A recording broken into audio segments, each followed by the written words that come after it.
Hi, everyone. How's everybody doing? Great. Okay. It was nice to see a lot of you on Monday. Welcome to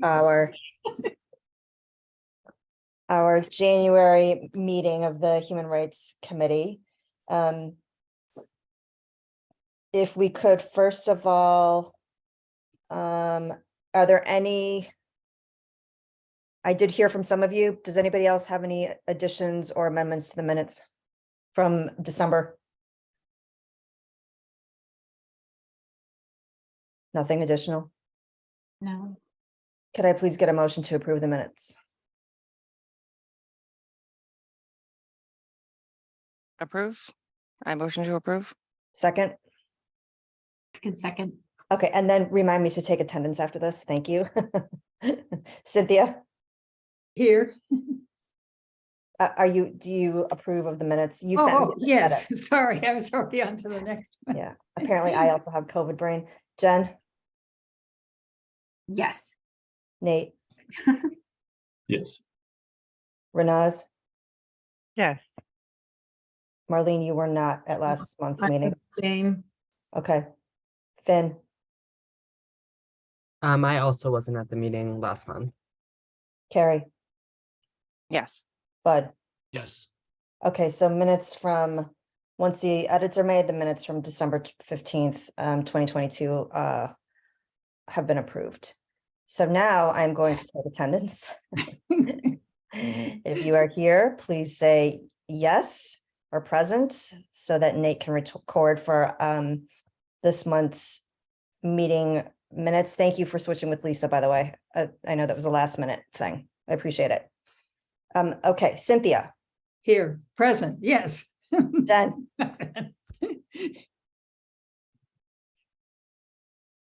Yes. Nate, Present. Renaz, Present.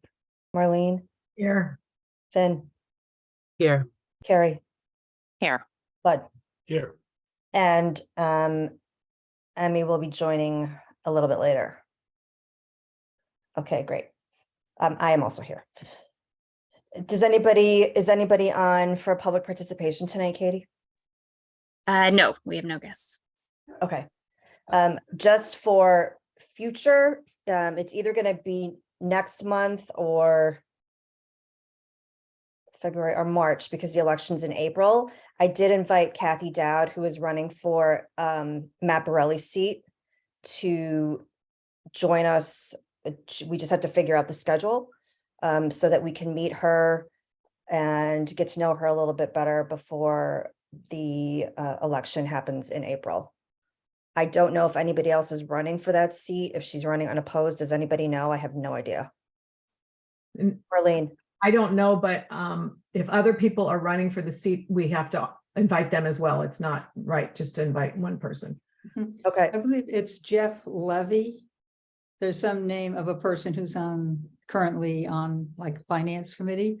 So it's 3 people running for 2 openings. Mary Ann is running it. So it isn't that you run for Matt's seat kind of thing. There are 3 seats that are open. And so far, Mary Ann's running for re-election. Kathy, and there's supposedly this, it's according to Progressive Needham. So I don't know if they had it right, but we have to say that a person running now isn't running for Matt's seat. They're running for a position on the select board. Okay. Katie, do you know who else is running that I can get in touch with to invite them to a meeting or? Well, the papers don't have to be in yet. To end of January.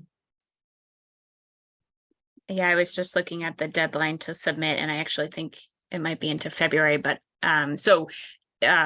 yeah, you should wait until you know all of the candidates, but it is at this point, as far as I'm aware, Mary Ann Cooley, Kathy Dowd, and Josh Levy. Josh Levy, okay. Yep.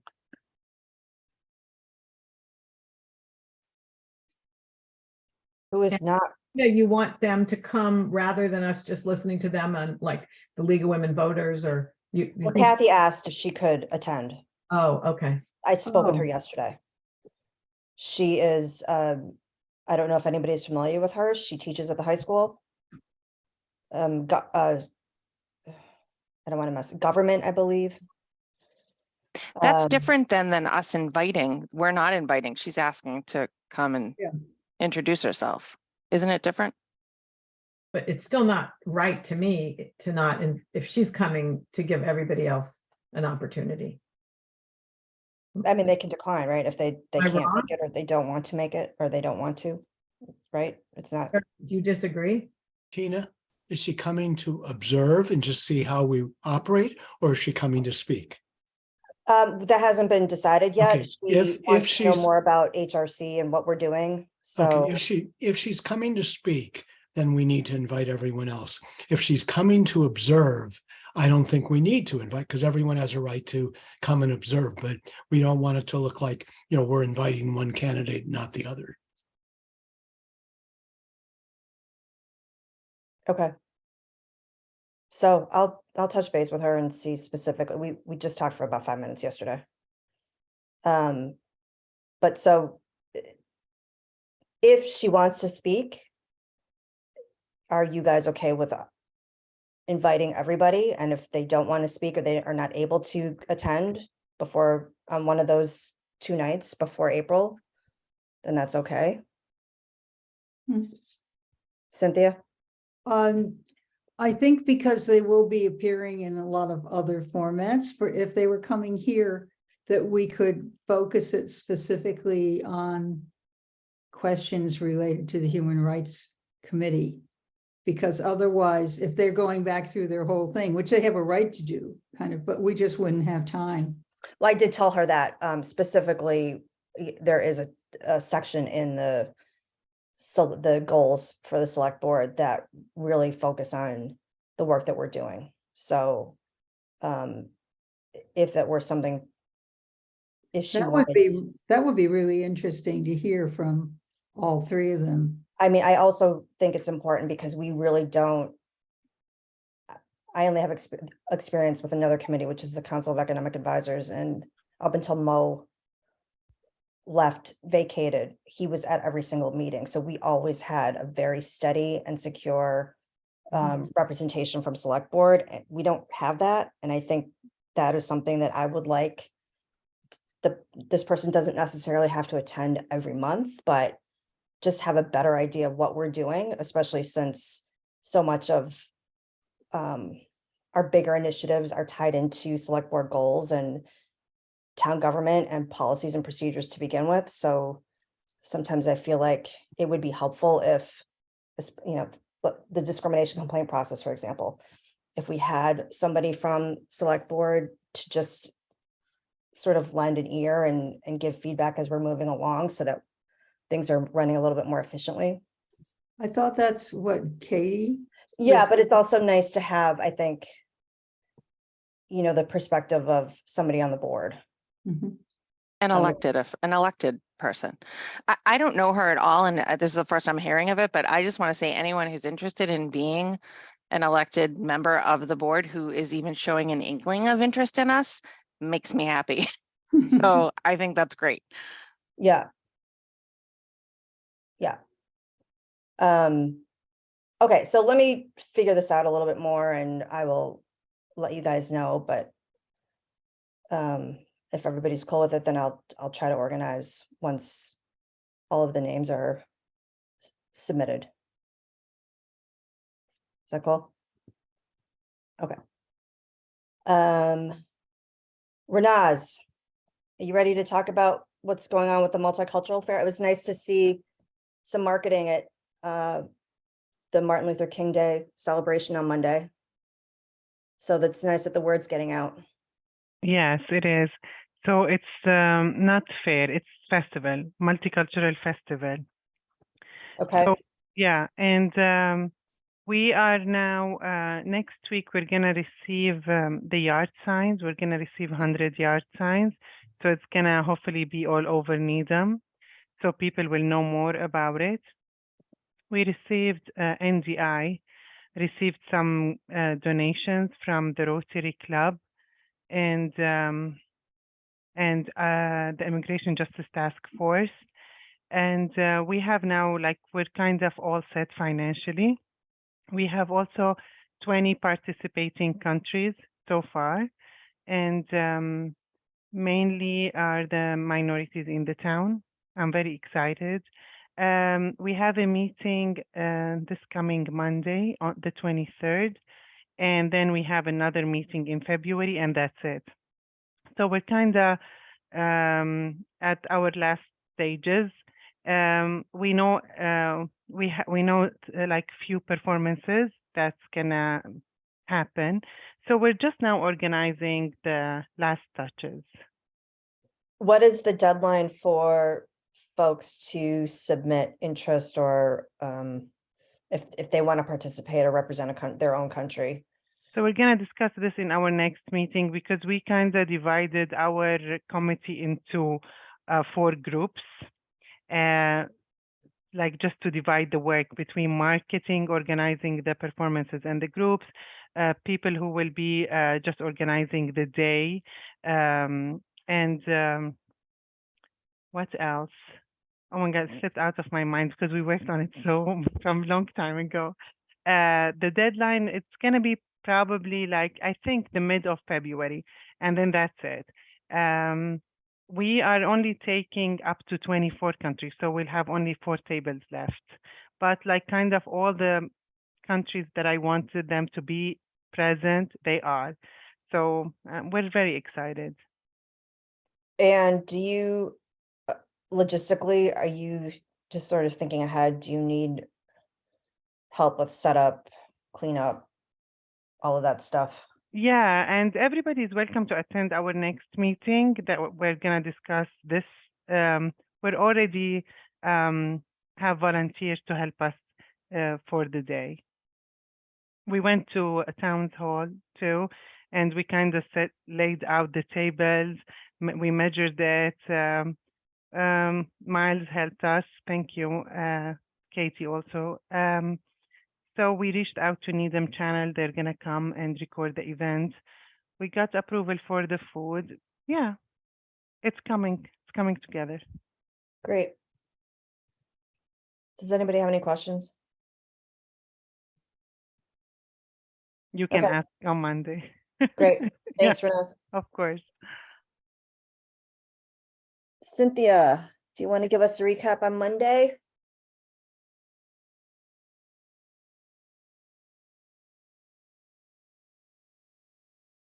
I think you're on mute. Was there an agenda for tonight? I was trying to find it. Yeah. Did you didn't get it? I sent yeah. it with, If you send it out, I'm sure it's just in my iPad. Anyway, for MLK Day program, first of all, really appreciate the active presence on the part of Human Rights Committee people and the 3 people who were there that day bringing food and beverages. And I know Amelia did a lot with the planning and in specific did things like get the tablecloths, which she got to somebody who brought them. And what I wanted to know, I started to get a little bit of people saying what they thought of the program. It's good to know that it came through all right on Zoom, because we feel it's very important to have it as accessible as possible. But would like to know from people who were there or who saw it, things that you like, things that were maybe things we shouldn't do in the future, or ways that we could change it for better, because there's always more that can be done, and it's always something, nothing short of a miracle when a lot of the things come together, because it's so complex. But that would be really helpful. We can have things to share back with the planning committee. Marlene. Yeah, I thought overall it was good. The woman from Wellesley was just too long and boring. If she had done 1 paragraph, it would have been fine. We could have really not. The roses was unbelievably moving. I was so moved by the roses. I thought that was wonderful. One of the things, I don't know if the committee has ever thought about this, and most communities do this, it's also a day of service. Have we ever thought about making this a day of service or adding a service component. So that's, I mean, has NDI. So that's something that I think would be valuable. Thank you. Does anybody else have any feedback?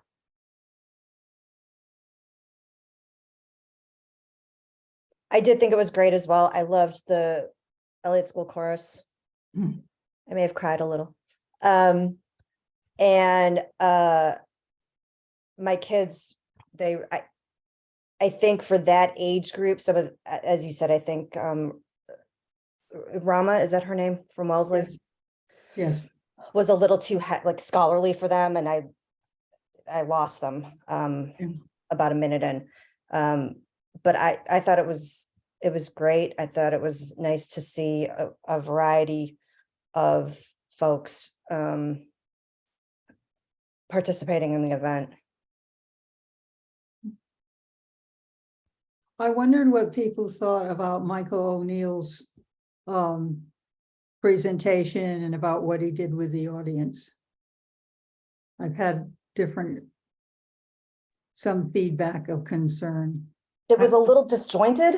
Yeah, I had a hard time following, and I thought it seemed like he was going to make a point, and then I felt like he just kind of veered off, never got to what he really meant to say, or maybe did it in a roundabout way, and I just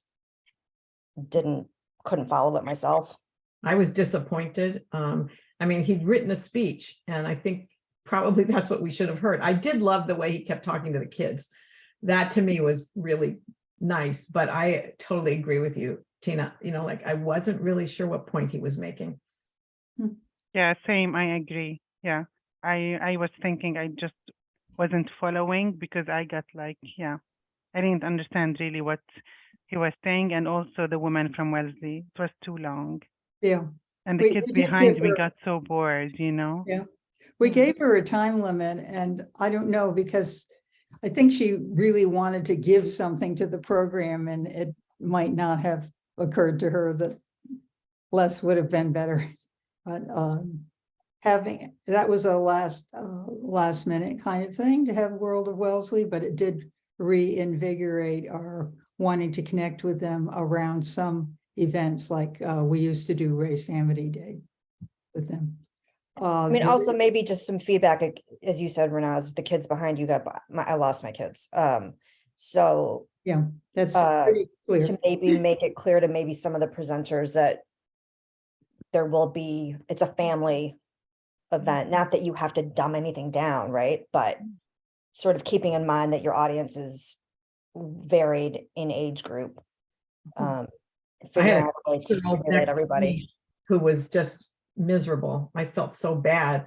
And then mom didn't bring anything, and I gave him some paper and pencil. I didn't know I wanted, which she appreciated, but he was on the floor. He was everywhere. Yeah. Unfortunately, it doesn't work very well for like maybe under third grade. I'm thinking the kids were third, fourth, and fifth from Elliott. Hey, I specifically wanted to know about Michael O'Neill's presentation, because there were some people who felt that as a person who is queer or identifies as non-binary, that the exercise he did of asking women to stand up, and then how he talked about relationships between men and women was very difficult for them. And I didn't know how that, I'm just trying to broaden the sense of how that felt to people. I did think of that when he was speaking. Same. Yeah, it bothered me, but I totally forgot about it until you just mentioned it. Yeah. Sorry. And we know that he's a very caring person. He wants to reach people and help people. So we always look for ways to talk with people about feedback and not just sort of make a judgment. Kind of. But overall, it was really nice. It was very, very nice. Yeah. Yeah, I felt there was a lot of really good sense of community, which is you can have a sense of connecting a little bit, as I think we do, because we know each other, and some of folks I've never met, but it's a small enough group. But the large audience, and with the amount of diversity and people seeing each other who hadn't seen each other for years, or meeting for the first time. And one feedback we had from a person who came with her family and regularly comes, is she said, is there some way we could develop more connections between people in the audience? And I thought that was a really good suggestion, which we could do, even things like talking to the person next to you or like that. So if other ideas come to people, we're hopefully open to finding other ways to do things, and hope that we can continue to have the program in person. Anybody else? Okay, thank you, Cynthia. Thanks, Tina. Yeah, of course. Marlene, you wanted to mention the ADL presentation that you were able to Yeah. view. Yeah, I went to the Massachusetts Human Rights Committee meeting, and I don't know who was assigned this month, but I was just interested in the speaker. So I don't think anybody from else was there. Am I right? I mean, I didn't go through the whole screen. Was I the only one there? Okay. So there was a speaker from ADL, from the Center on Extremism.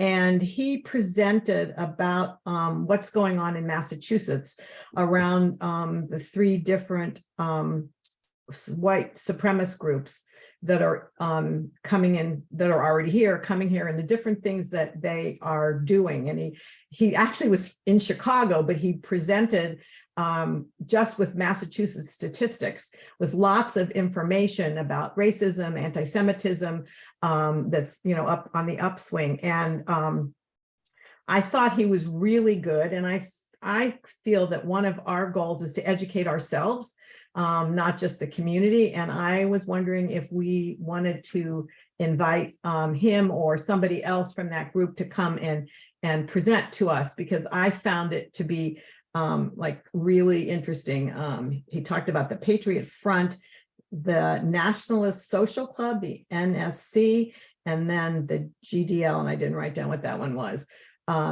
So this center tracks extremist trends, ideologies, and groups across the ideological spectrum.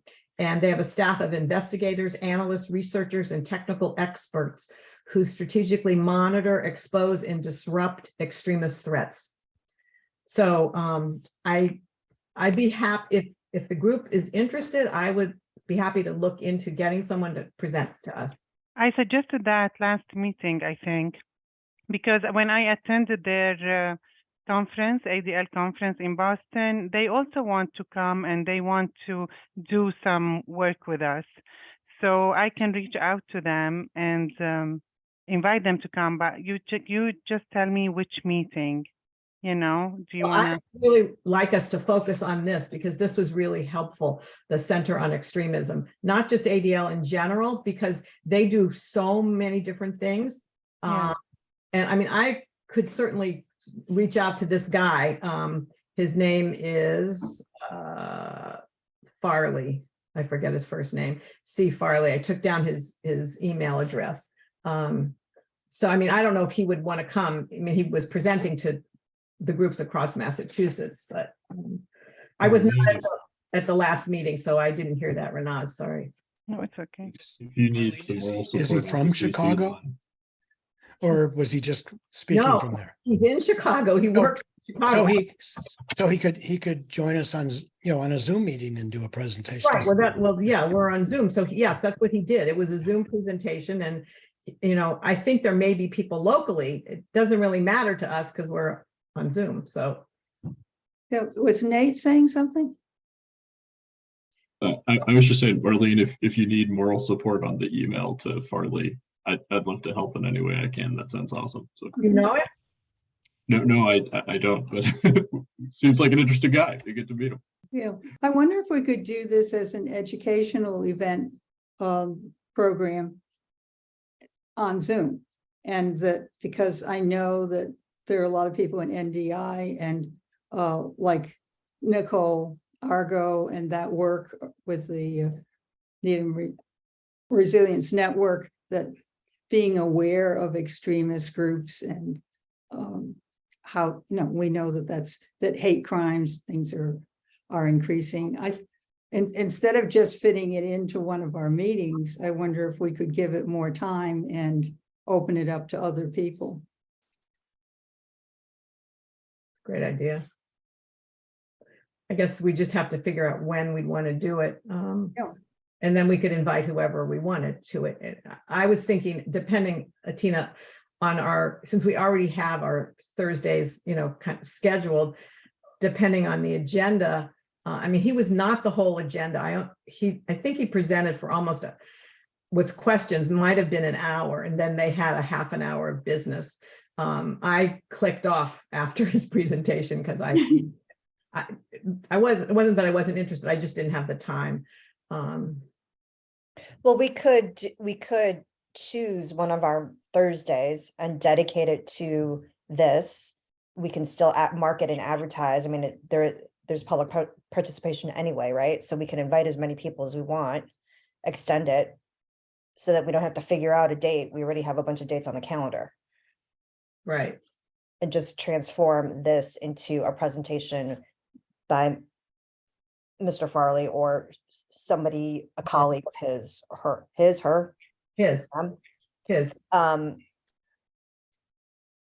That would kind of eliminate a little bit of the complication of trying to organize something separate. Right. If you guys would be up for that. Cynthia. Hey, I think that's a great idea, but here's another way of doing that. To say that the program would start at 7. Let's say go from 7 to 8, and then the meeting would start at 8. So we're using the date, but we're not shorting ourselves too much on time to do the business. It's a great idea. Bud.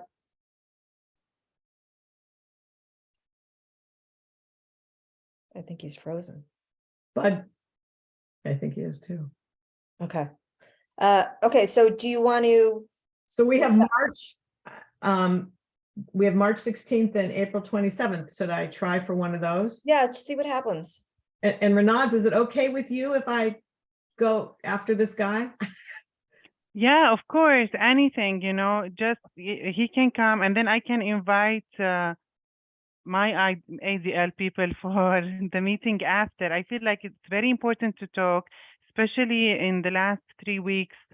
2 graffiti events happened in Needham High School, and I feel like we need to talk more about it. Yeah. What happened at the high school? Would you like me to talk, or someone from the high school? Finn. Okay. Finn. And by someone from the high school, you mean Finn. Are you talking about we've gotten a few emails in the past week about there was some racist like graffiti on like a pole down near the memorial lot, so not in the high school but still affiliated with the high school. And then there was some anti-Semitic things in a bathroom in the stalls, and then last week someone brought a BB gun to school. So there's been a few emails in the past like 3 weeks that have been sent out to us. So yeah, it's pretty jarring because it's literally been in the past 3 weeks, and I don't think we've gotten like any emails throughout the school year yet about those things. So yeah, that's what's been going on at the high school. Thank you, Finn. Here's Emmy. Yeah, Emmy, we're talking about the emails we've received in the past few weeks. So are these the first incidents that have happened all year? I think so. Honestly, this is the first time that we've been getting emails about it. Okay. I doubt it's the first time it's happened, just because knowing like the school and the students, like there's dumb stuff that happens that kids think is funny, but yeah, the emails, like it was just 3 in a row and last week, and it was like, okay, it's just a lot. So yeah, that was kind of frustrating to see all happen. And then what, they just sending out an email to alert to make people aware? Just like, it's an email, it's just about like, yeah, it's very much like, we're making you aware of like, this is happening because I think students hear about it. I mean, I remember I heard about it. I think Emmy told me something about it before we had gotten an email. And I know it travels through the student body pretty quickly. I remember that happened like last year when we had like a fight at the school. The student body heard about it obviously quicker than parents and other and guardians who get the emails as well. So I think he sends it out for that, just to know that like to tell everyone that like they're trying to go against like combat it. And like the last one he sent was about a BB gun. And he was like, the police are investigating it. And it's just to make people aware and to make people aware that Needham High is doing steps to prevent these things in the future.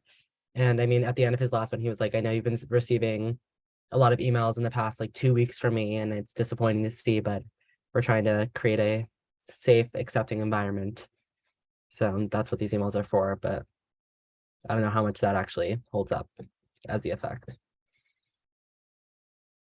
Yeah, it's pretty much just what Finn said. Is I think they're trying to be transparent, but at the same time, it's like we get this email and then it's almost like, okay, you sent it and then nothing else happens. Like, not that necessarily the entire school cares, like, oh, what did you do after? Like, but that kind of thing. But it does sometimes feel like you're just sending this email to sort of like, like saving face a little bit.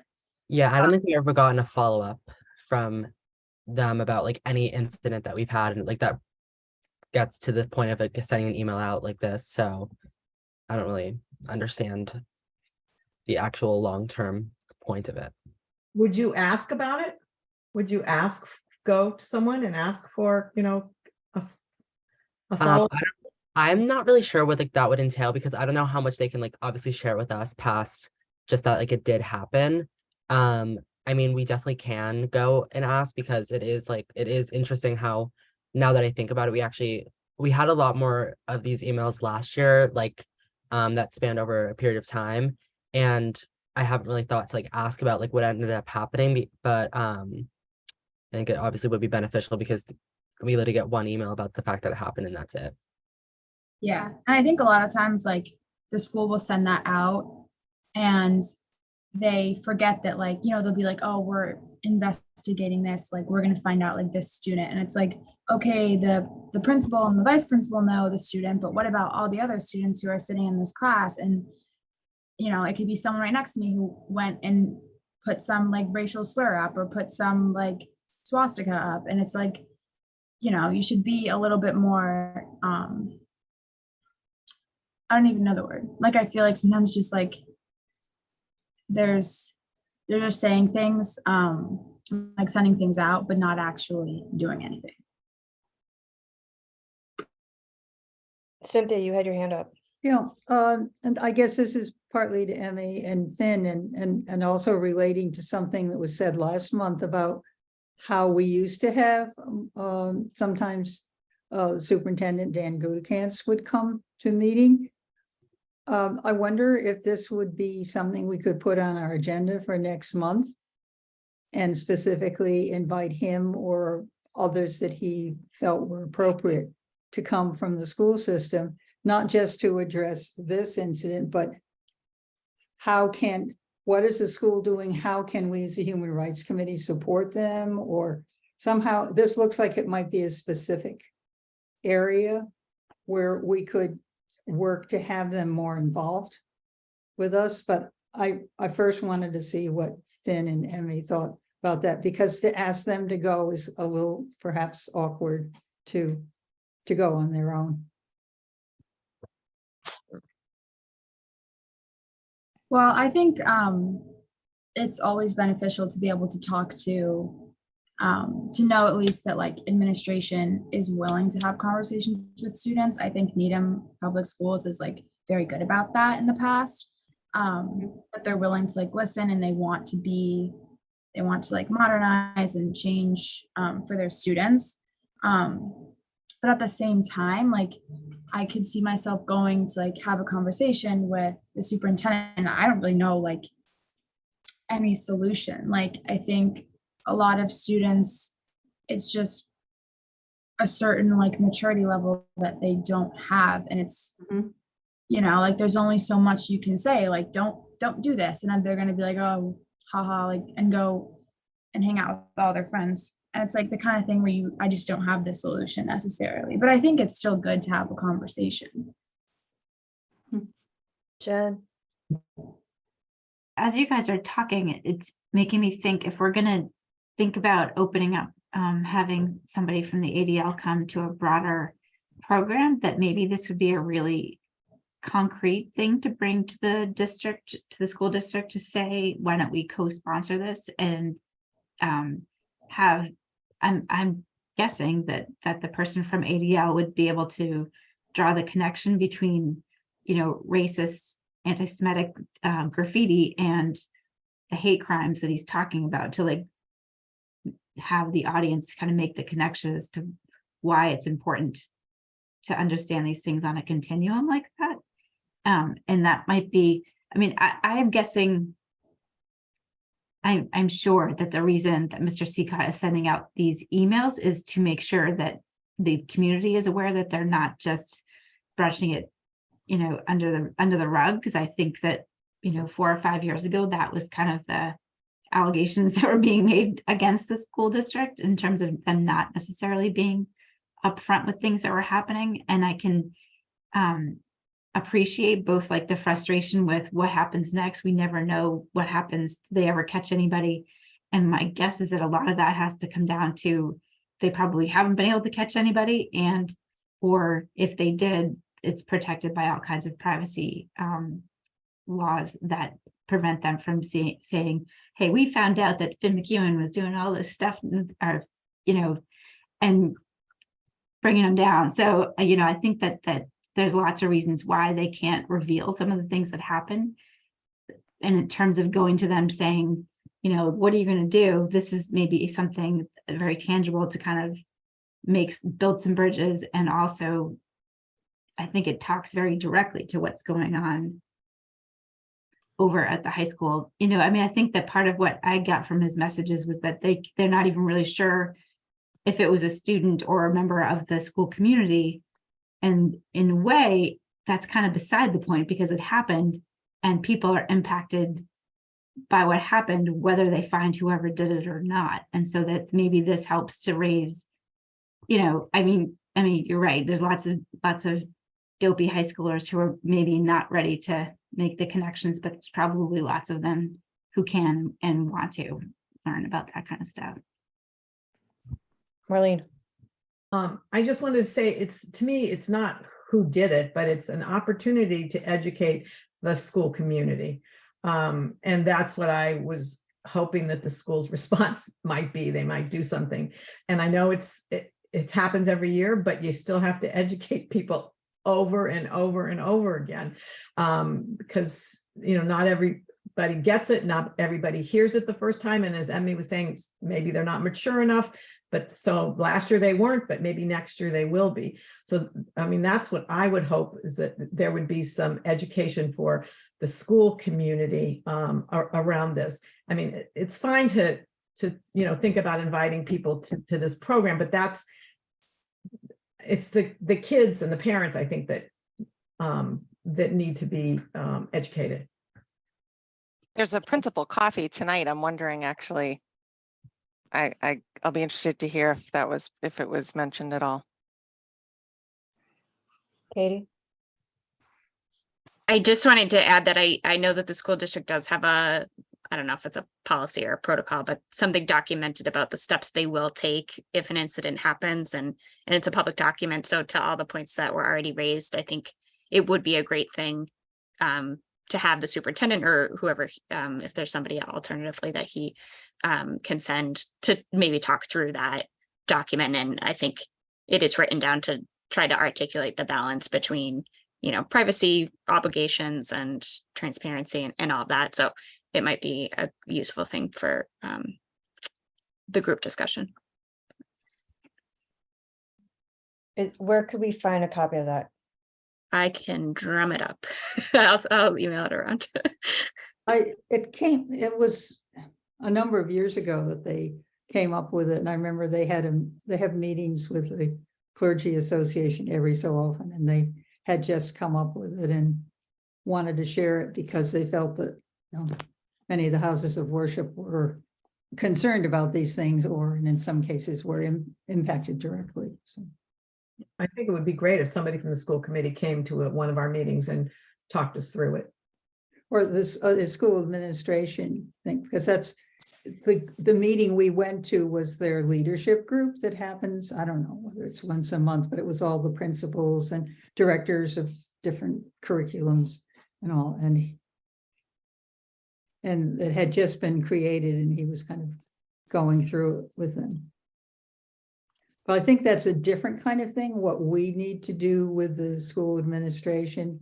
Then I also hear the value of connecting actions with what's going on with extremism. But I think in light of our wanting to have a better working relationship with the school system, that this might be beneficial for us and for thinking of ways to respond that would deepen the response or broaden it. Okay, so it sounds like we have two things going on, right? We have the ADL presentation,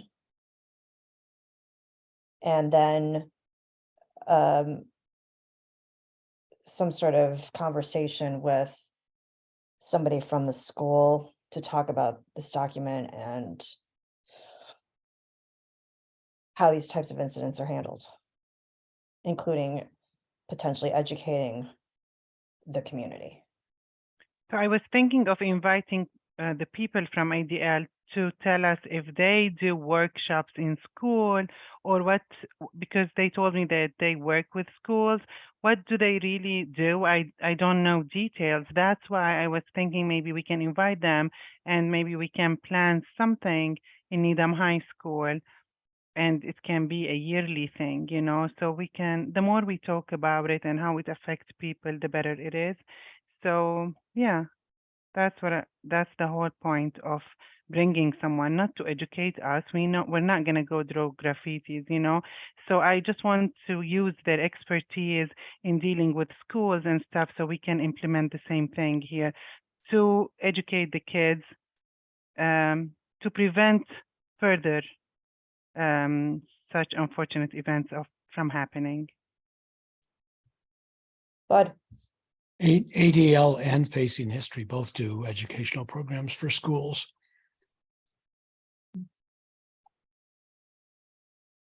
I assume that Needham is in touch with ADL when they have these incidents. So I would sort of like to hear from the schools about what they're doing first, before we bring in ADL to talk about what they do. I would like to give the Needham Public Schools an opportunity to tell us what they're doing. okay, so Marlene, you will contact. Yeah, I'll Or contact person. ADL and I'll see what I can get Let's for try to figure out one of the either March or April. We'll start at 7. 7 to 8 and then on our meetings. Yeah, see what I can. market that for everybody. I'll work with Katie on getting somebody from the schools to go over that document and just talk more about specifically how Needham handles things. I apologize for my computer issues. I don't know what happened. All of a sudden it went down. So I went to my phone and I'm back to the computer now. It's okay. Well, I'd like to see, I agree with Marlene, I'd like to see us wait on any contact with ADL. I think I've mentioned before, and Marlene probably was part of the Human Rights Committee at the point that there was a big controversy over the town and the school system particularly being involved with the Anti-Defamation League. And it was very public, and it was a conflict that went on for some time, and the town and the Human Rights Committee made a decision to end their relationship of working with ADL, which had been happening for a number of years. And I don't want to take a lot of time here, but that's why I think people have mixed feelings about it, but it's not something that we can quickly or easily do without revisiting what went on and their reasons. Marlene? Not to put Jen on the spot, but I am gonna put, because she has a relationship, I think, with the superintendent and has been on the Real Coalition. And I was just wondering if Jen, how it would be for you to reach out to ask to someone to come to one of our meetings. If it seems to me like that would be like the, Just to come to one of our meetings here to talk about the policies. Yeah, I'm happy to. I mean, I wonder, Tina, I don't know if you wanted to do it, but because of Jen has this role. I don't know, after the whole mask thing at the diversity summit, I don't know what he's thinking of me these days, but I'm happy to reach out, or maybe Tina, you and I could both reach out, or we could see. I don't know if it makes, like, would you rather hear from him or from Mr. Seacott about specifically what's happening at the high school? Well, there's stuff going on in the middle school too, I'm sure. I'm sure you're right. Yeah, there's been stuff at Pollard all year.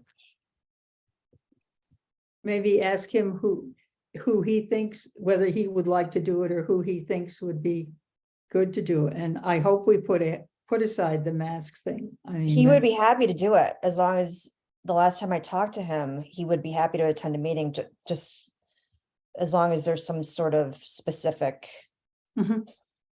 And I think agenda that item, would make right? it Not just easier to sort than- of float through and talk about a nebulous Needham Public School situation. So I think he would be happy to do it if the time worked with his schedule, because this is a very specific policy that we want to discuss and get a better handle on and see how we can support. And also ask about what educational programs they have for the school and potentially the community in terms of facing history and ourselves, ADL. There are lots of groups. EDOC, I can't remember the names of all of them, that they had do the training with teachers. So I'll try to get this extremism thing figured out as sooner rather than later. So then we'll know what meeting is open to get someone from the schools to come. Jen, I'll touch base with you. I was just thinking, as you guys were talking about that, if we were going to have all the candidates come sometime before the April meeting, basically we've got a couple of meetings between then. You know, would it make sense to have ask the candidates to come in March and then try to do something with the ADL that you were talking about, Marlene, in February? In April. I don't know. I just have to see whether or not February or March is better for them. That hasn't been The decided candidates, yet. I mean. Oh, Yes, so I shouldn't ask about March then for ADL, just April. just in case. I yeah. focus on April only.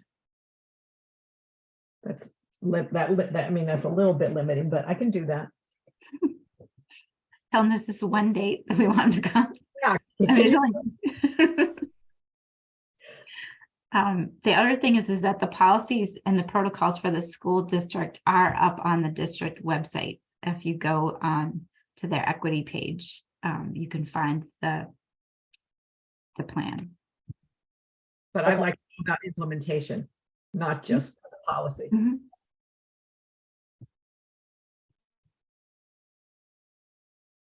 Okay, any other suggestions or feedback on? So just tell me what I'm supposed to be doing.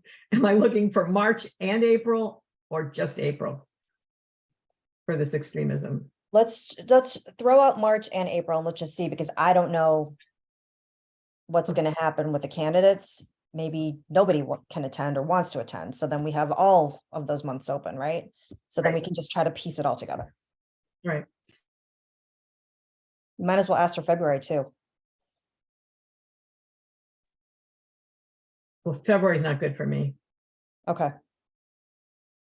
Okay, so ask for March and April. And Jen, I will touch base with you on figuring out somebody from NPS. Anything else on that? Okay, great. Book discussion. Anna actually approached me on Monday to ask me about this. She said, I think they're scheduled out through March. Is that correct?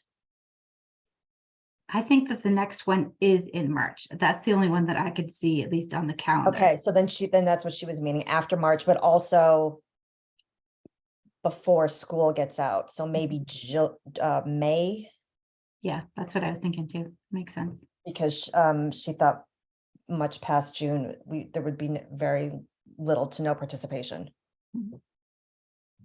Yeah, that sounds good. The book, I just pulled this up. Sorry, let me find it again.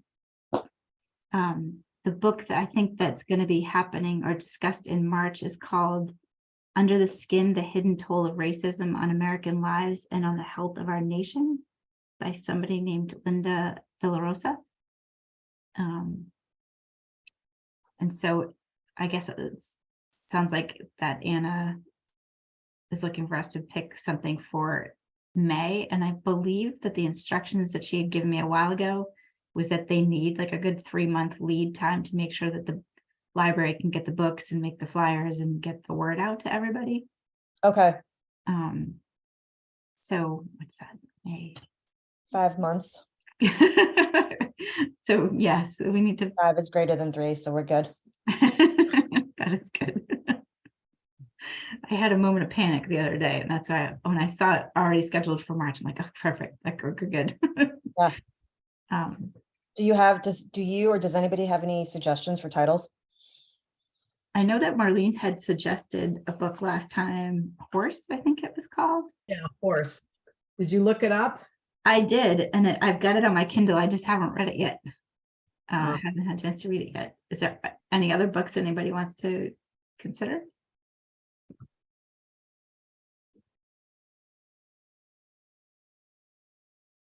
I was reading this review of a book that I don't know if this would have any broader interest to anybody, but there is a doctor in Boston, and I cannot think of his name right now, who started the Boston Healthcare for the Homeless and has spent his career basically working, giving healthcare to.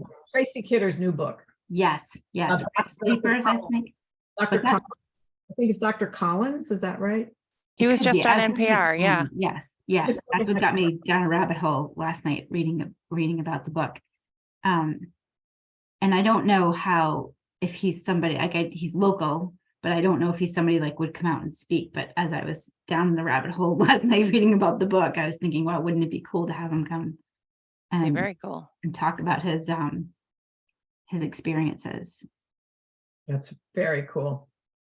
I have no idea if that's something that he does, but What's the he's name not of the the book? author of the book either. What's that?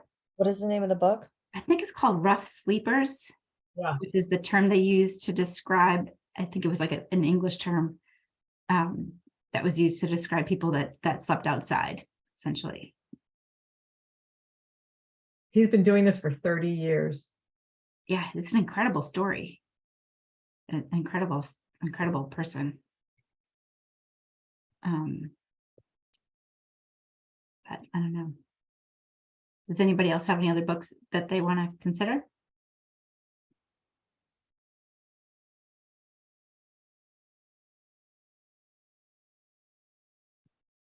No. So should we probably need to decide, right? If we need to give them some lead time between Yeah, Horse and I'd Rough say- Sleepers? Does anybody have a preference? Well, how long is each book? I mean, that's kind of a reality. I don't know if people are gonna, I don't remember how long Horse is. And Horse is a novel with historical, it's like historical fiction. There's a lot of historical data that's, in it, but this other. Rough Sleepers is 320 pages. Okay, you want to look up Horse too while you're there? Horse is what it's called? Horse, it's Geraldine Brooks.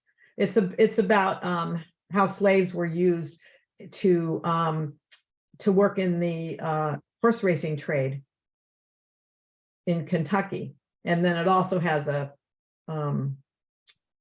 contemporary piece that goes back and forth. It's on the bestseller list, of course. Yeah, I found it. I'm just trying to find the pages. Couple books.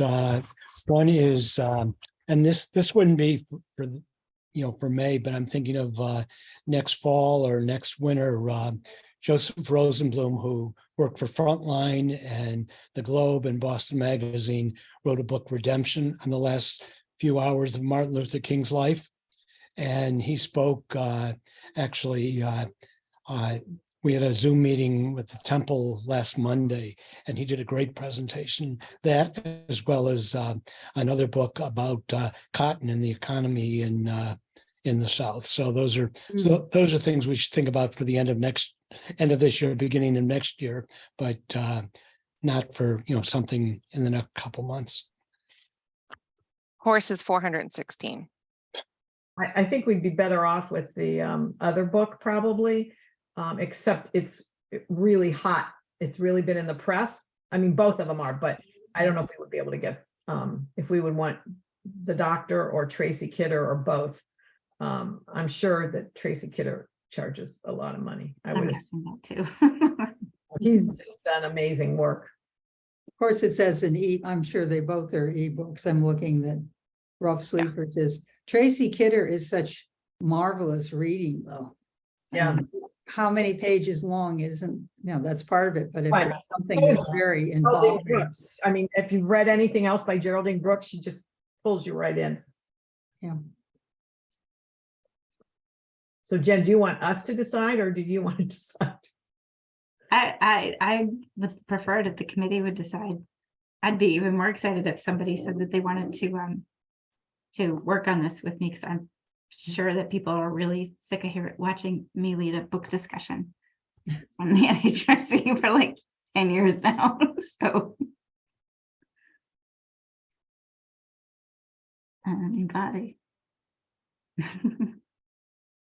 I'm not offering, but I think the Rough Sleepers would be good because I'm not sure that we've done other books about health needs of homeless people. No. I thought that was kind of what was interesting too, that when I saw what they chose for March, that maybe it was a different topic to cover that we haven't really. I think what he really tries to do is get after some of dispelling some of the assumptions that people make about people who are unhoused. And I thought that would make for an interesting conversation. I think it's a great idea. And then you could also get somebody from Rosie's place to help you lead the discussion. No one here wants to. Yeah. Or the Pine Street Inn. Yeah, but she works at Rosie's. That was just a thought. Let's go with Rough Sleepers. Okay.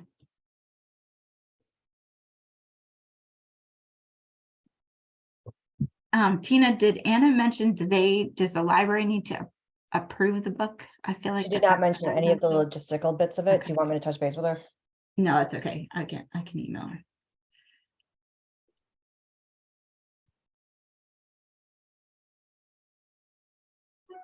Thanks. And so we're looking for May. Yes. Okay.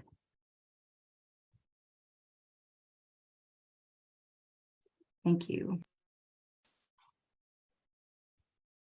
Okay. Bud,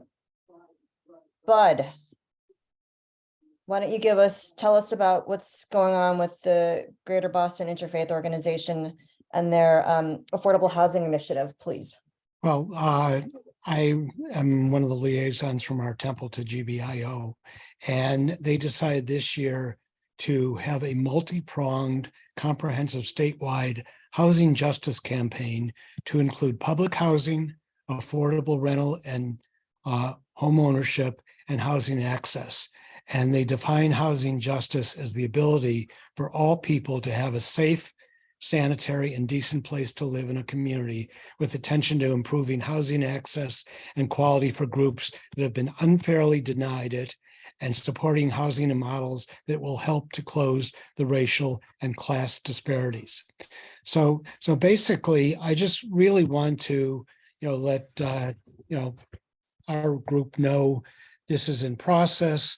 They're going to be doing teach-ins at various houses of worship, may actually do a teach-in in the town of Needham, meeting with the state reps, and the need, all these, housing authorities, are, a lot of the housing is in disrepair. And I just think it's something where, I think we've talked in the past where housing is a human right, that you should be aware that this is what's going on. I don't have any action that we really need to take at this point, but I just wanted the group to know this is taking place, and you'll be hearing about it within the community. Marlene? Temple Beth Shalom is also a member of GBIO and working on this, but the league is doing some programming around housing as well. So, Okay. women vote. Well, bottom line is, I think everyone's looking for allies on this. So, and I've actually, Marlene, spoken to the Beth Shalom, rep, and we're trying to coordinate some things. So stay tuned. But I just want people to be aware that these things are taking place.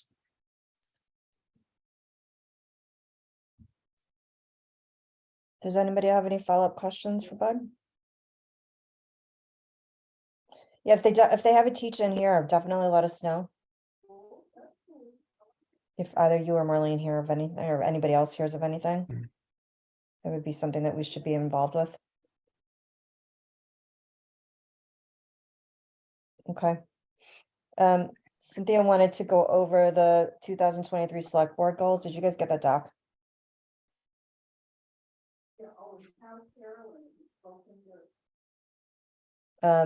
Do you have it, Katie? I don't know if it would be helpful to maybe just pop it up so we can, I didn't print it out. Sure, 1 second. Thanks.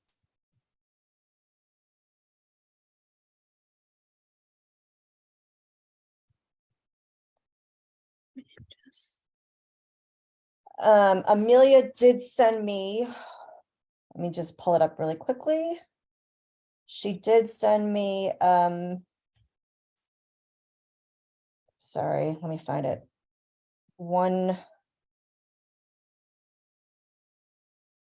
Okay, so her quick notes were, the first 5 bullets capture what NHRC has been doing all along. Areas we could continue to focus on are number 3, 5, 7, 8, and 10 in collaboration with NDI and other community groups and organizations. So that was her feedback.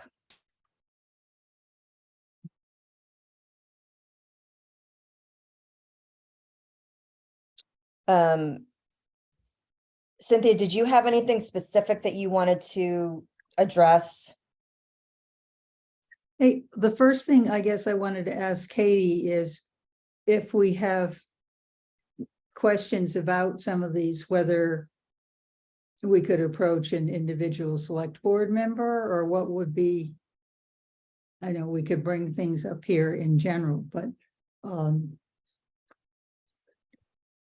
In terms of the status update or yes, for origination. instance, I know Kevin Keene brought the idea of the renaming Hemlock Gorge to the select board to add to their goals, and it just says here FY 2024. So I don't know what the status is of that.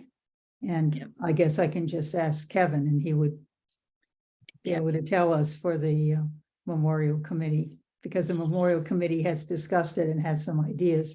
So. Oh, I see. Anything that has FY24 listed next to it means that we are not working on it until 24. So the Okay. select board tries to set their goals kind of 2 years at a time, given the length of a lot of goals are usually Okay. kind of multi-year. But if you have concrete further thoughts on Hemlock Gorge, I'd say absolutely reach out to any of the board members. Yep. The next one is the 4.5. Explore the benefits of creating a dedicated position for diversity, equity, and inclusion efforts. I know that some towns have hired a person, and I'm not sure what this means. Staff are exploring contracted service options. Sure. So the way that we would staff work is to have an actual FTE, like a full-time employee added to the budget through the annual budget process to add an employee, or we contract services out. So to date, we've done contracted services. So an example is we have trainers who train our staff on diversity issues. We've had a contracted support person we have an employee resource group for our employees of color, both on the town and school side. So we have a contracted person who facilitates those meetings, plans the agenda. So that sort of thing. So at some point, there might be a discussion among select board members as to whether it would be advantageous to have a staff person fill that position rather than getting it as needed as you described. Yeah, in future budget cycles. So I think the earliest that would be discussed is fiscal year 25. Okay, so that's how they're doing it now. Okay, thanks. That answers that. And having Amelia and I have been part of the group that really hasn't been functioning recently, that was looking into Indigenous Peoples Day. And on 4.10, it says options for recognizing Indigenous Peoples Day and Columbus Day, Italian Heritage Day. So I'm not quite sure what that means, putting it all in one day or at separate times, and who is working on that? So it was framed this way really to acknowledge that would all have to be worked out. But there has not been action on this to date. Okay, so it's just kind of pointed out as an area that needs work at some point. Yeah, it's still remaining on the select board goals, and it's pending. We can't advance them all at the same time. So right. Yeah. I have a question. There are a couple of specifically 6 and 7 mention Nuwari. And training, sorry. 4.6, yeah. 4.7, I'm sorry, Katie. Yep. So is Nuwari going to reconvene to help develop that? Or help develop the training programs?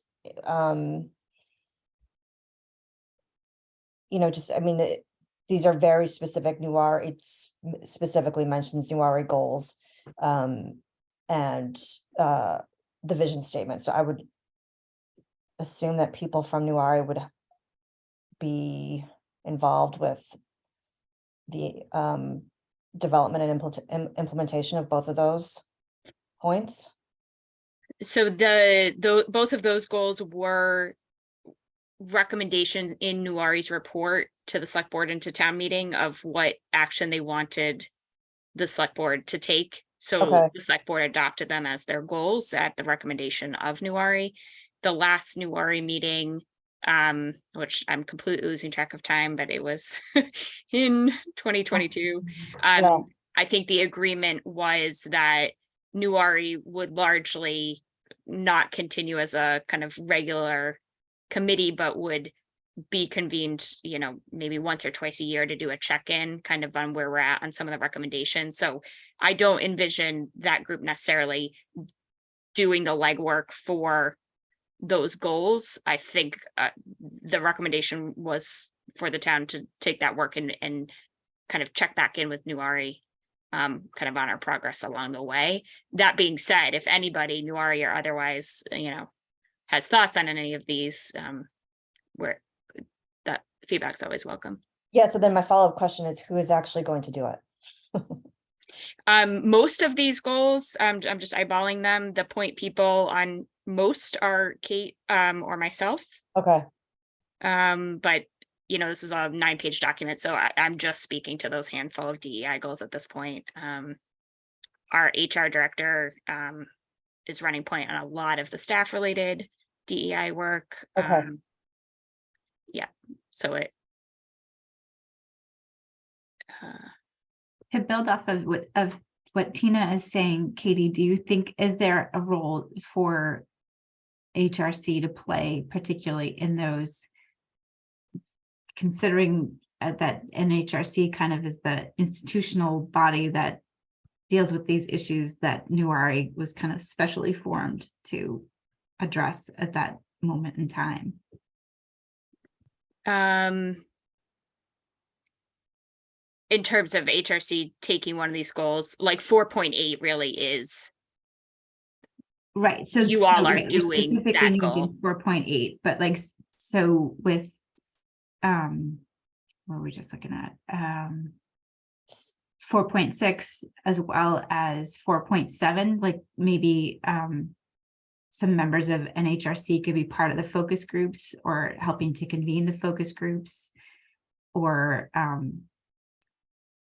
you know, helping to research kind of what good training opportunities there might be for some of the boards and committees around the principles that New RA said we should all be working towards right now, things like Yeah. that. Yeah, I'm happy to circle back. Yeah, on, you know, kind of plugging the committee in more formally. A lot of this, frankly, a lot of this is at the staff level, just doing research and kind of doing the day-to-day prep for stuff. But when we get to a point of having a more concrete plan that we could discuss, I think that makes a lot of sense. Okay, and then my last question is on do you know where things stand right now for the Juneteenth committee?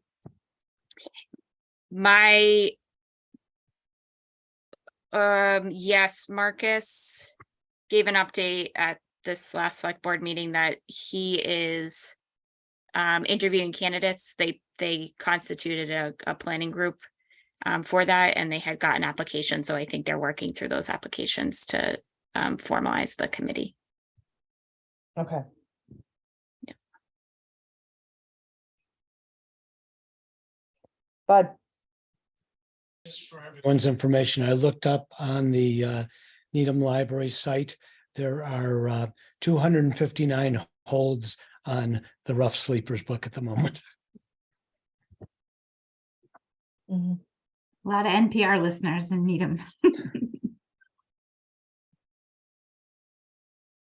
One other thing that struck me on the select board goals was that actually the next section, the goal number 5 relating to NPD, and not that there's necessarily anything active that I'm suggesting that we're going to do, but it looked like from the notes that Katie sent that the chief was going to be doing a report back in February.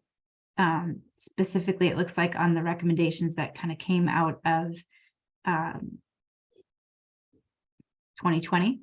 And so maybe it would be good for some of us to try to attend just to hear what the chief has to say in relation to kind of where we were a couple of years ago.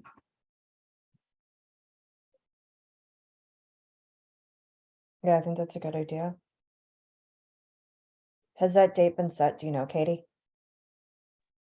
Yes, it is. Looks like February 21st is on those notes, Katie, that you sent us. Yeah. That is confirmed. Yeah.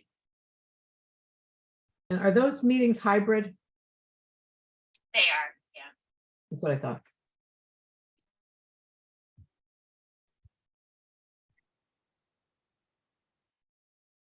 Does anybody else have any other questions or comments about this? It's a work in progress, so I think we can check in every once in a while and see where we're at.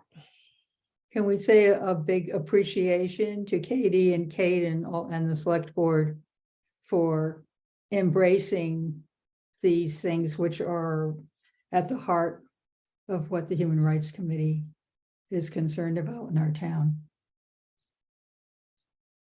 Thank you.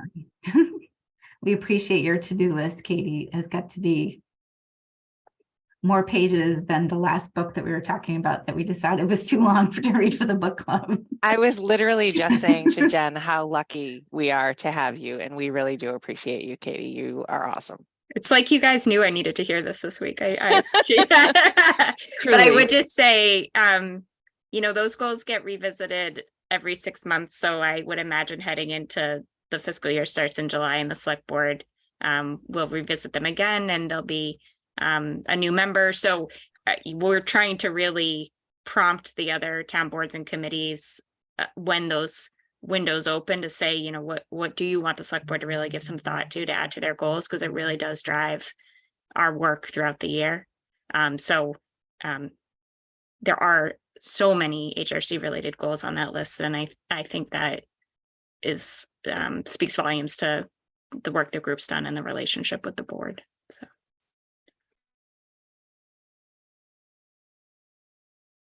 Okay, great. Thank you. We have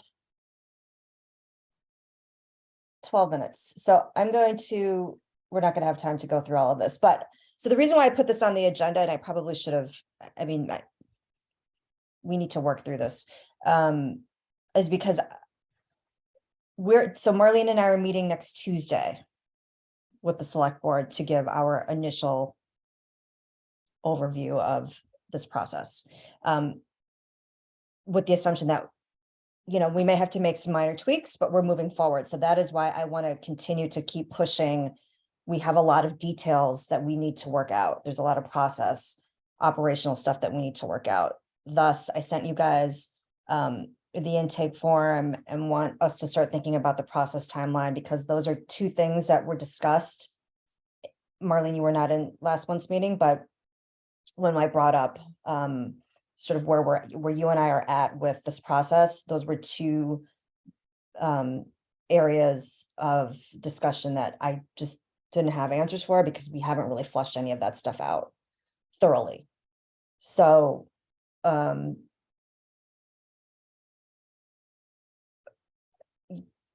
you have the intake. I sent you guys the intake form, and if you had a moment to go over it.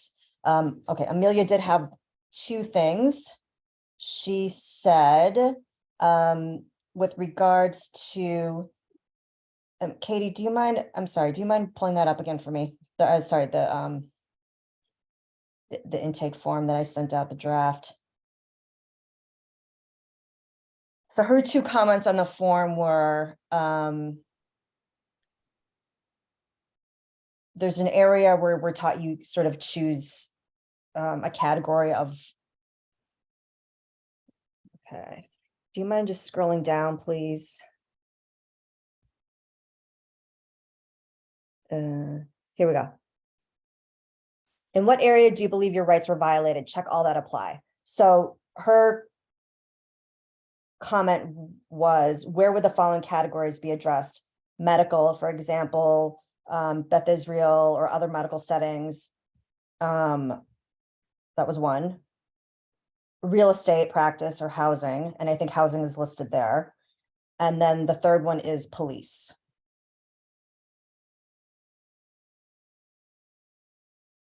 Well, the medical are listed. I think that would go under public accommodation, correct? Yeah, maybe we just have people say where they think and not list all these options. Just have the narrative. Yeah, we could do that. What do other people think about that? Maybe we shouldn't make people have to fit it into a box like So that. just to backtrack for, especially for Nate, that Julie, who used to be on the committee, helped create this with me and Marlene. We created this off of other intake forms from other towns. So it's sort of like we pulled best practices, what we felt made sense for Needham, and that is what this draft, this is how we developed this draft. So that's the background for that. But back to Marlene's question, does anybody have any feelings about this section and making it just a general question versus specific categories? Cynthia. Hey, here's a way to combine it, to have it an open-ended kind of thing for them to write where do you believe your rights were violated? And then have examples, employment, education, housing, have all those categories as examples so that they don't have to put themselves in a box, but just to give some idea.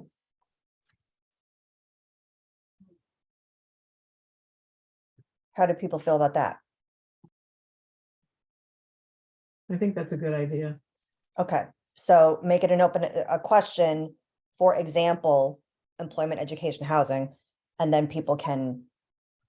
Why do we need to have them pick something as opposed to just giving us a narrative? Is there a reason why we want them to pick a box, so I to think speak? the reason we want to give them an idea of what we might handle in terms of rights being violated. So, if their neighbor's sprinkler gets onto their lawn, I'm not sure that their rights are being violated. Or their neighbor's dog poops in their yard. So I think, people don't really know what it means. So I think that was the reason that we wanted to give some parameters. Those may not have been good examples. No, but I was thinking about like complaints against neighbors, not necessarily those, but like I can imagine, hostilities that might bring somebody to our doorstep. I also think as far as data collection and reporting, it's going to help us, because regardless of whether or not we move forward with a case for whatever reason, we have to document just sort of what happened or what it is so that we can report back to the town. These types of incidences were reported. This is, we're seeing an uptick in anti-Semitism, all of those things. So I think that may help with sort of just data collection and trying to figure out the patterns that are happening in town over time and figuring out where we can, areas that we really need to pay attention to. Does anybody else have any other comments or feedback on that?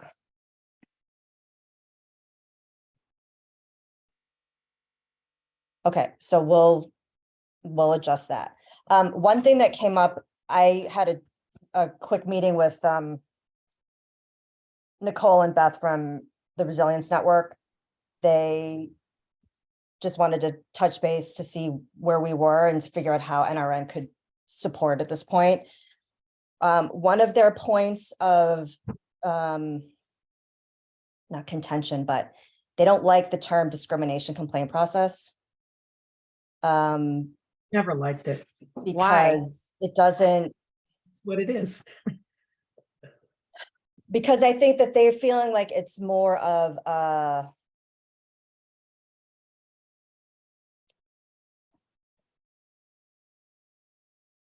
it doesn't convey support as it conveys just a place to dump.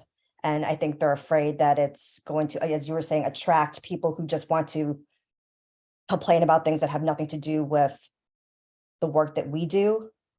So what did they suggest? What was that's what I was going to ask. What do they suggest as different so we wording? talked briefly about it, and I think that we talked for about 20 minutes. So we just need more time to, so for example, hotline, that creates too much of a sense of sort of panic and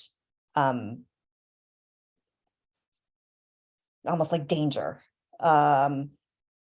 Support, however, we don't want people to necessarily think that we're automatically going to be an ally, right? Because we have to be very fair-minded when we're researching and investigating the incident.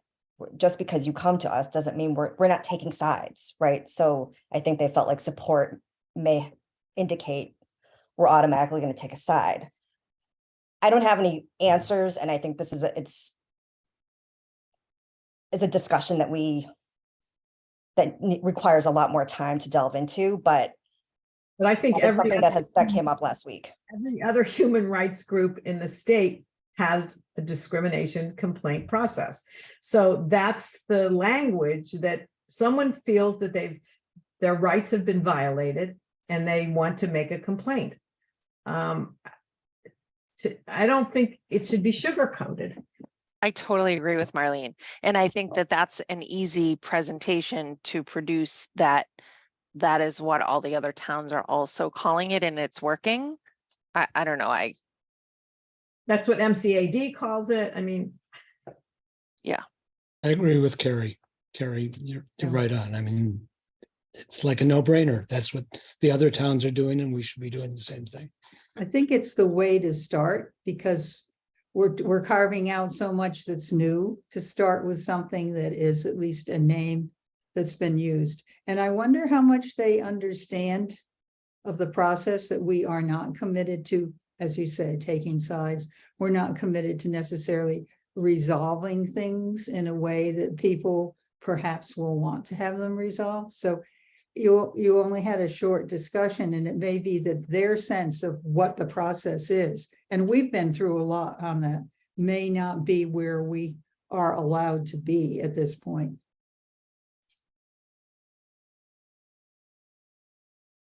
Okay, so I just want to confirm that we are good with that. I mean, we never actually said this is what we're going to call it. So this is just the term we've been using, but I don't recall us ever saying that this is a. When we had the guy from Arlington come, he came and talked to us about his discrimination complaint process. And that's how we move forward with this. So this has been what we talked about from the get-go. Jen has her hand up. I don't know. Jen. Sorry, that was a while ago. But it's not, but and what I wanted to say actually was not related to this particular point, so I can wait till we're done with this point. Sorry. You're so patient. Okay, so this is what we're going to call it, and that's how we're going to present it. Jen, did you want to? Yeah, so I think that we should put something on here close to the top that maybe is like a 1, 2, or like a 2-sentence max kind of vision of what the Human Rights Committee has in mind for this process, something that just kind of describes our intentions and starting to engage with people at this point. And I don't have words to suggest necessarily right now, but I think something that kind of contextualizes this in a way for people and sets an expectation about what they're about to do by filling out this form. And I think it's also important for us to have something in here early on that explains clearly that this is not a confidential document, that the information is going to go to X, wherever it's going to go. This is where it's going to be kept. Or if it's not going to be kept, it's going to be destroyed, or something that lets people know before they start filling it out what's going to happen to their information once they've submitted it. Katie? Yeah, I was going to make that suggestion as well. I think we should say this document would be a public record, and we cannot ensure confidentiality. We could also add to that after that, if somebody wanted to have a discussion with someone, like if there's a phone number, they could talk to somebody, because if anybody talks to a member of HRC, you guys can keep that verbal conversation confidential. Right.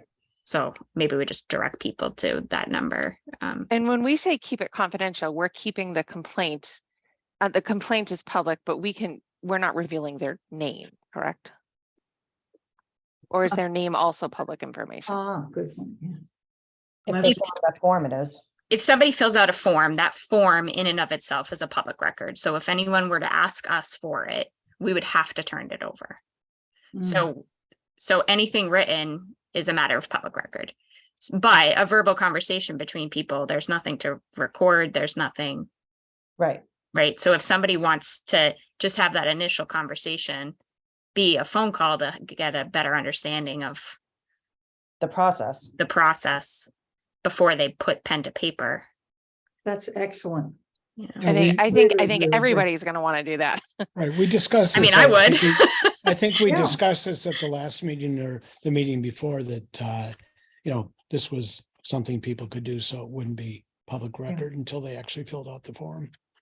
Yeah, to help them decide, might have a couple moments conversation and say, oh, that's not the kind of thing we can deal with in this process, or yes, that is, and want to remind you that once you fill this out, that it is public record, so that it's because people are upset about things. It's hard to get information anyhow, but to have that opportunity, I think would be really, really makes me much happier with this.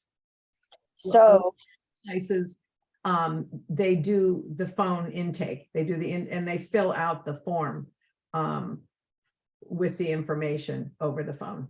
I know Belmont does that. I mean, because that's easier for people. so if Can we do Katie, that? if that information was taken, let's say somebody called me, I'm taking this information over the phone. Is that, then would that can be considered public? Yeah, as soon as you document it, it is, Regardless of whether I'm filling out the form or the person who calls is filling out the form. But yeah. a so it- conversation can be confidential if you don't fill out So the form. maybe the whole process kicks off with a conversation. But maybe the person needs to see what I've written down before it becomes a public record, because I might have written it down differently than they intended it.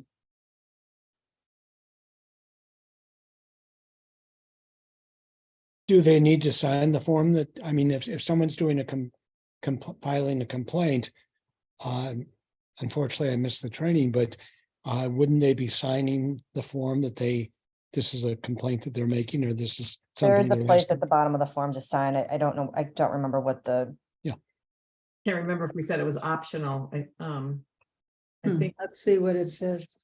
I didn't print it out again. I don't have it. No, So how do it doesn't say optional. It says, I declare that I have read this and subscribed. It says, yeah. So someone having a conversation with you, Tina, it would be a conversation until they actually sign a form that you've taken down information that they've given you. So that would be protection for them of keeping it private unless they wish it to be otherwise.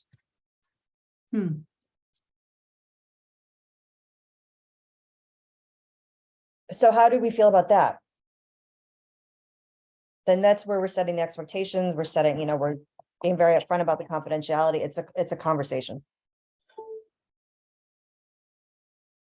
I think that humanizes it a lot more. And that more people would be willing to engage in the process than just the idea, I have to fill out this form, what am I getting into?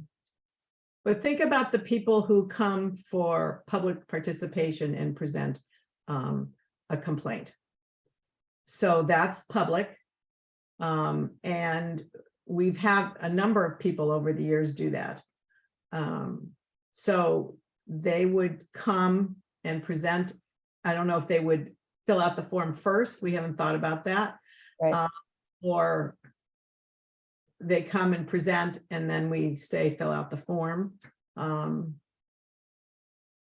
mean, we have one that just happened with Anna. When we've done that, have we ever told them that, please understand that anything you present to us is public information? I mean, I'm just wondering if people even realize it when they would be coming before us in the past. I don't think we've said that. I don't know, but Well, I mean, the meeting is a public meeting, so they probably know. But It's very different though in Love the that. You would conference deduce room at that. Broadmeadow than it does on Zoom.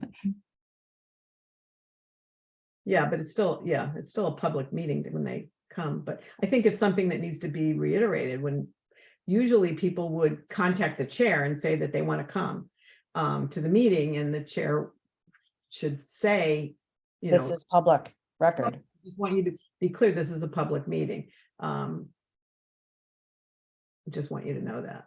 So then maybe we give people the option. So for people that don't necessarily need to go through, like Anna knew she wanted to appear in a public forum. So there was no need for her to kind of take the extra step and have a conversation to have everything outlined for her. But for us to move forward, and hopefully in the future, if this gets approved, we would want her to complete a form. Yes, Even though she verbally told us. I also think it helps people with their thoughts about what it is. It makes them really think it through to have to fill something out. I mean, I don't think it's too laborious.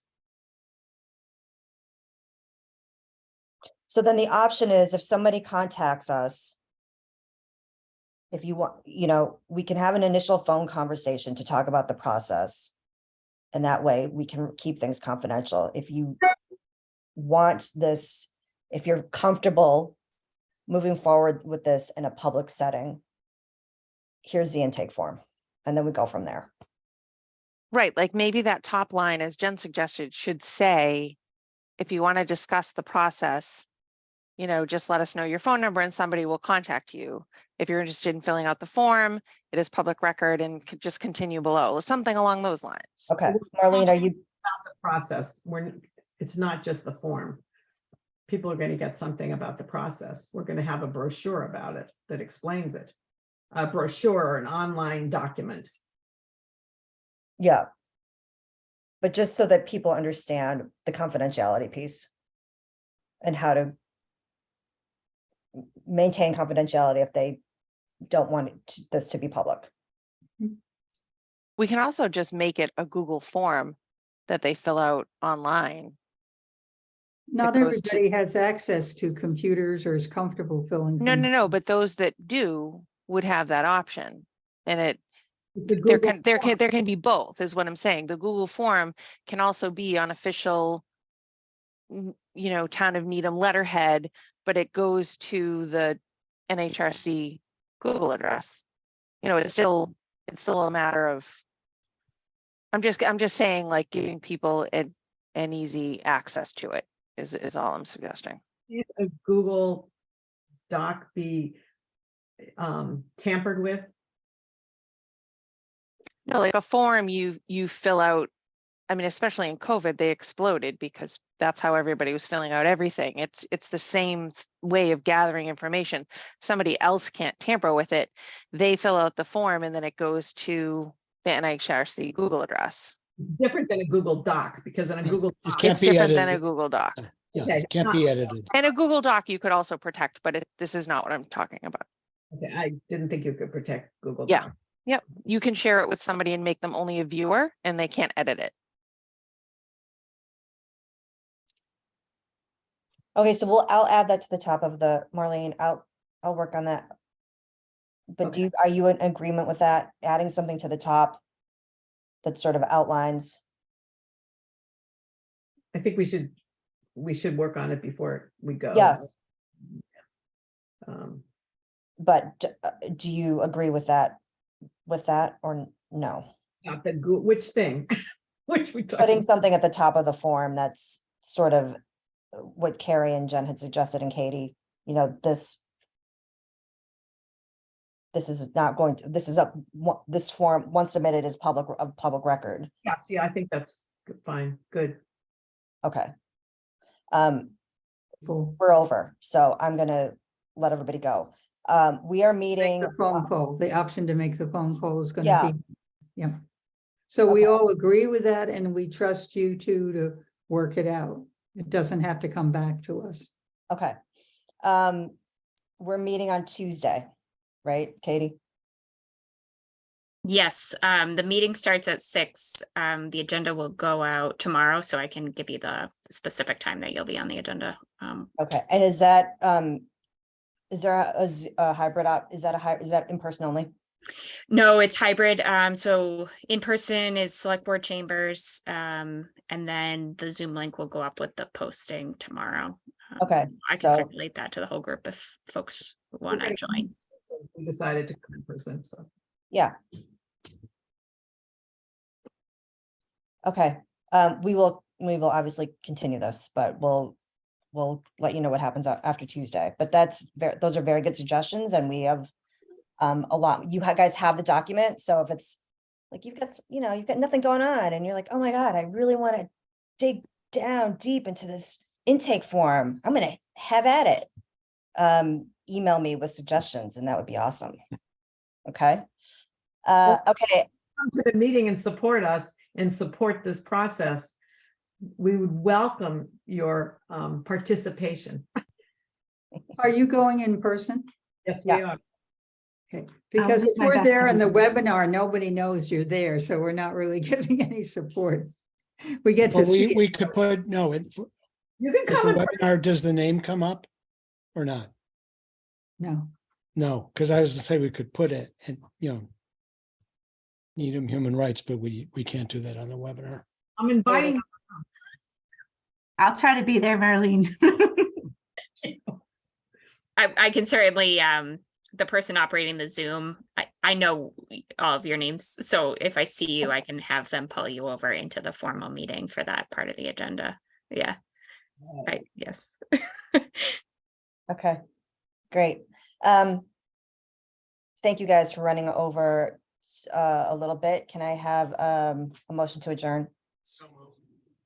second, That was good. Okay, Nate, Aye. Cynthia, yes. Carrie, Yes. Renaz. Yes. Marlene. Yes. Bud. Jen, Yes. Finn, Yes. Emmy, Yes. I am a yes. I will see you guys later. Thank you. Thank you. Thank you. Have a good night, Thank everyone. you, Tina.